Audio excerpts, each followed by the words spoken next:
There is a name in your head. Even right now, while reading, while listening, that name came to you. Maybe you haven't spoken in years. Maybe you're still in the same circle, and every time you see them, something tightens inside you. Maybe that person is no longer in your life, but what they left behind is still there. That moment you found out, where were you? What were you wearing? What was the weather like? You probably remember, because the brain stores certain moments like photographs. It doesn't delete them, it archives them. And no matter how many times you say, "It's over, I'm over it," it doesn't matter. It's still there. People told you move on, you tried to move on, but you couldn't. And today, I'm going to tell you this. That is not your weakness. That is the result of your brain doing exactly what it's supposed to do. But what is that supposed to do thing? And why does it last this long? Keep watching. Because the answer is in a much deeper place than you think. Imagine this. There is someone you've known for 2 years. Your friend. Your real friend. Not just someone you hang out with. Someone who is a part of your life. You drank coffees together. You talked through the night. You know each other's families. They were there during your hard times. You were there during theirs. You trusted them. You really trusted them. One night, probably late, probably when you were tired, probably during one of those strange moments when everything feels speakable, you said something. It wasn't a small thing. It was something you had been carrying inside for a long time. Maybe a failure at work, maybe an embarrassing moment in a relationship, maybe a fear you had never told anyone, maybe just, "This is who I actually am." That vulnerable, that raw truth. And you said it because you trusted them. They listened, they nodded, they said, "I'm glad you told me." On the way home that night, it felt lighter. Sharing always lightens. That's how the brain works. A few weeks passed. You're in a shared environment, maybe a dinner, maybe a work meeting, maybe just a group conversation. It doesn't matter. And someone is looking at you, a strange look. That "I know something" look. Hard to describe exactly what it feels like. But when you see that look, something drops inside you. Then someone says something. Half a sentence, an implication, sometimes direct. And in that moment you understand. There is no going back. Your stomach drops, your hands go cold, your ears start ringing. And your brain does one thing. It rewinds everything that night, that sentence, that "I'm glad you told me," and you understand that "I'm glad" was a lie. And that moment, when your hands went cold, when your stomach dropped, your brain makes a decision that shapes your next years without you even realizing it. What is that decision? Let's continue. In psychology, this is called trust violation trauma. And the word trauma matters here because most people associate trauma with big, visible, dramatic events. But psychology gives a very different definition. Trauma is any experience the brain records as a threat. A threat is not always physical. Social threat, being exposed within a community, losing control, being made visible, is just as real to the brain as a physical threat. Think about this. When you share a secret, the brain does something very specific. It codes that person as a safe zone. The prefrontal cortex, the brain's logic center, makes the decision, this person is trustworthy. And with that decision, the defense systems come down. You become completely open. You open the doors. You walk inside. And when the betrayal comes, the amygdala, the brain's alarm center, activates. Cortisol spikes. The stress response begins. But the most important thing is this. The brain records this moment into long-term memory, along with an emotional label. Danger. Being open is dangerous. Don't do it again. And that decision, that automatic unconscious decision, doesn't only cover that one person. It affects every door. Let's make this concrete. Months pass. There is someone new in your life. A good person. A genuinely good person. They listen to you. They seem sincere. They give you a feeling of safety, and you feel something. That familiar feeling. I can trust this person. One night you start to tell them something. One sentence. Half a sentence. You stop. something inside closes, automatically, not even your decision. It just closes. Never mind, it's not important, you say. The other person waits a little, then changes the subject. You take a relieved breath, but at the same time, there is that feeling of, I missed something. You can't quite say what, just an emptiness. And that emptiness, that closing door, feels a little heavier each time. Who closed that door? Not you. But are you the one paying the price? Yes. And that isn't fair. But that's exactly why understanding what happened is so important. Let's continue. The brain builds trust on predictability. Is this person safe for me? The brain asks this constantly, automatically, not consciously. A system running quietly in the background. Always.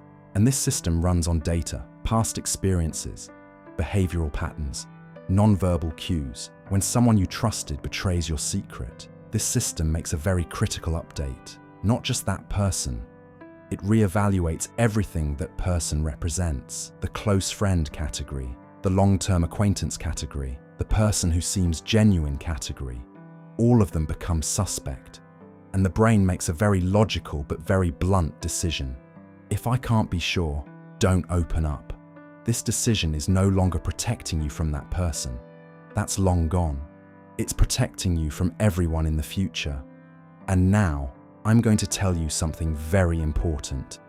There are real strengths that this betrayal gave you, but at the same time, there is a very heavy price you pay every day without realizing it, and seeing that price changes everything. There are things that developed in you after that betrayal. First, the capacity to read people. You watch people much more carefully now. Not words, behaviors, not what they say, what they do. The subtle inconsistencies between what they say and what they do. This is a rare skill. Most people never develop this in their entire lives. You developed it by necessity. Second, selective trust. You no longer tell everyone everything. Earning your trust takes time. There is a test, unconscious but real, and the relationships you build with the people who pass that test become much deeper, much more real. Third, inner voice. You process a lot in silence. You observe, you analyze, and that inner world, that deep inner voice, becomes what sets you apart from others. Picture a meeting. Everyone is talking. Someone shares something personal. Everyone in the room immediately reacts, comments, gives advice, pretends to empathize. You are silent, but you are observing. Who is genuinely listening? Who is filing that information away in their mind? Who is thinking, I can use this later? Who is actually sincere? In 15 minutes, a very clear picture of everyone in the room forms in your mind. Nobody noticed this, but you noticed. That ability, exactly that ability, is what that betrayal gave you. But now I need to ask an honest question. These strengths are real, but maybe the greatest damage is this. Nobody can really get close to you anymore, and you are the one doing it. Do you realize that? In psychology, this is called overgeneralized distrust. The brain draws a correct lesson from one threat, but applies that lesson to a much broader area. Instead of, that person was untrustworthy, the decision becomes, people are untrustworthy. And this decision works very quietly. You don't even notice. You just feel this. Being close feels difficult. At some point, you want to end the conversation. When someone starts getting too close, something inside you pulls back. That's enough, you say, without even explaining it to yourself. And maybe right now there is someone in your life who is genuinely trustworthy, really, but you can't see them, because the brain is still running on old data. You are evaluating a new person through the lens of an old threat, and the greatest damage is exactly this. Nobody can really get close to you anymore. People try, but there is a wall somewhere. They can't see it, but they feel it. And most of them give up, because without realizing it, you are saying, that's enough, this far and no further. And you end up alone, not by choice, automatically. Picture a night, you are at home, you are alone, and that moment comes to mind. that name comes to mind. Maybe you feel anger, maybe sadness, maybe you feel nothing anymore, and maybe that is even heavier, and you ask yourself, why is this still so much in my head? The answer is this: because the brain is keeping it as an unclosed loop. The threat was assessed, the decision was made, but the loop didn't close. And the brain keeps trying to close unclosed loops, constantly, even while you sleep. That's why it comes to mind. That's why it doesn't pass. For the loop to close, the experience needs to be reassessed. And that doesn't start with forgiving that person. It starts with truly understanding what happened. And now I'm going to tell you the most important thing. Closing that loop is possible. And to do it, you don't need to say a single word to that person. Trust violation is much more complex today.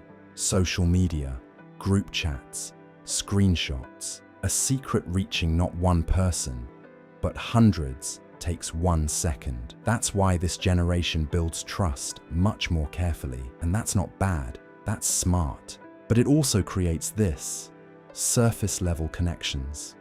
A world where everyone hangs out with everyone, but nobody truly knows anyone. And in this world, real trust, that deep, vulnerable, I can tell you everything trust, is becoming increasingly rare. You lost that trust once, and that made you someone who values that trust much more deeply. That moment is still in your head, and it will be, because the brain doesn't delete important lessons. It archives them. But I want you to know this: sharing that secret was not weakness. Trusting was not weakness. Being betrayed was not your fault. You did the right thing. You trusted. You opened up.